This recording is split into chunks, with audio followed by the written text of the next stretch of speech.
Assalomu alaykum. Men nevropatolog Sattorova Feruza Ravshanovnaman. Bugungi mavzuyimiz hozirgi kunda aktual bo'lgan cho'milib chiqqandan keyin, bosh yuvib chiqqandan keyin yuzaga keladigan bosh og'riqlar. Hozirgi kunda bilamizki, kunlar sovigan, ko'pgina yoshlar ertalab turib boshini yuvib chiqib ketishga odatlanib qolgan va bundan keyin kelib chiqadigan asoratlar haqida bilishmaydi. Imini bulardan kelib chiqadigan asoratlar bu birinchi galda boshdagi surunkali og'riqni paydo bo'lishi.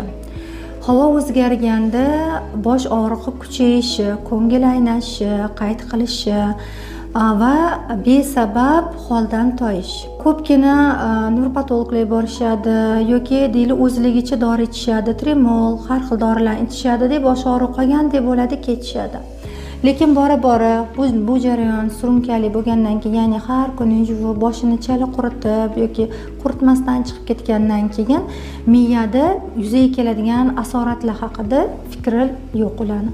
Bugungi gaplashadigan gapimiz ayniqsa imini bosh yuvgandan keyin yuzaga keladigan holatlar, miyada bo'ladigan o'zgarishlar. Bu o'zgarishlar nimadan iborat? Bosh yuvgandan keyin hali tana bosh sovimasdan, qizimasdan turib, boshni sochida quritib, yengil fenda soch ildizlari qurimasdan turib, sovuq havoga chiqqanimizda birinchi galda miyani tomir qavatida spazm yuzaga keladi. Bizning organizmimizda sovishi boshlaydi, immuniy sistema pasayishi boshlaydi.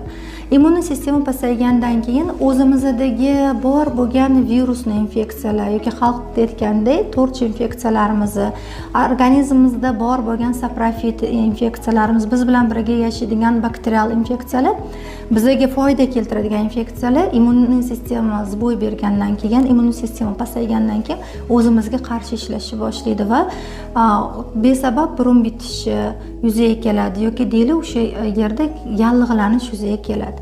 Tomir qavatida yallig'lanish bu immun sistemada nosozliklar yuzaga kelgandan keyin paydo bo'ladi. Ya'ni qonga juda ko'p miqdorda yallig'lanish faktorlari, gistamin moddalar qonga chiqib ketadi. Yallig'lanish faktorlari qonda birinchi yallig'lanish mexanizmini ishga tushirib yuboradi. Ya'ni yallig'lanishda bo'ladigan 4 ta mexanizm. Ya'ni birinchi galda u yoqda priliv, qon kelishi ko'payadi.